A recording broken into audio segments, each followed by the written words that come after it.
alongside the legend in the first playoff edition of the Coach's Corner. If I didn't call him a legend, he probably would have said he was, but that's just a prediction, and we're going to talk about predictions now in this first round of the playoffs and further on. From there, first of all, this game here, St. Louis and Toronto. Well, Toronto had to come out banging. They didn't come out banging. I don't understand it. When you lay back against a team that's lost 7 out of 8 and give them life, and as you were going along, I said, as long as this game goes along 1-0, nothing, better St. Louis. They should have shot the works in the first 10 minutes. That's what they were supposed to do.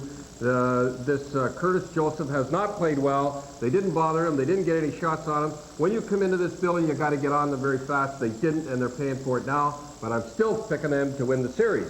It isn't Wendell Clark wonderful? That 7 of 8 thing, though, I guess, is now out the window because they came through the first period, at least St. Louis did.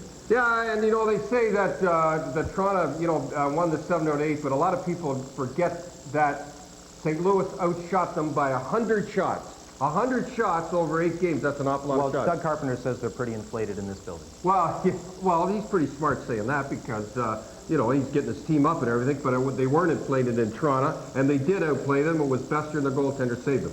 Chicago and Minnesota. Well, I'll go with Chicago on that one, although Minnesota's winning 2-0 right now. I still say Mike Keenan come back. Boy, is that a rough series we're watching. Chicago on that one. Edmonton, Winnipeg.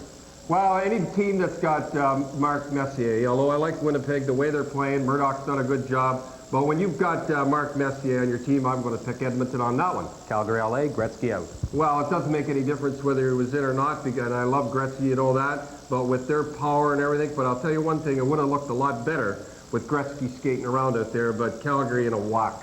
Boston and Hartford. I don't like these first-place clubs. I feel sorry for Mike Bilber. I know what he's going through. When you play a team like Hartford that ended 4th and is good on the road, they've won 20 games on the road, Hartford, going into Boston, but I'm still picking Boston on that one for Old Lang Syne. Sabres, Canadians. That's a toss-up. Patrick Waugh, I would never vote against Patrick Waugh because he's dynamite in the playoffs. Okay, Rangers, Islanders. I will take Rangers on that one just for pure talent, although you got to give Al Arbor a lot of credit for getting them in the playoffs. Washington, the Devils. This is the one that I'm going on the long shot. I am going with Washington. I cannot believe. No one in their right mind would pick Washington. Well, I'm going with Washington because I look at Mike Liut, I look at their players. They were lousy in the season, and I say they're going to come through in the playoffs. Before, in the past, they always had a great season and lousy in the playoffs. This time, I'm saying they're going to come through. Okay, Don, thank you, and thank you for taking it easy on the rookie. All right. See you, Ron. Don Cherry in the Coach's Corner. Molson Hockey Night in Canada on CBC continues after this.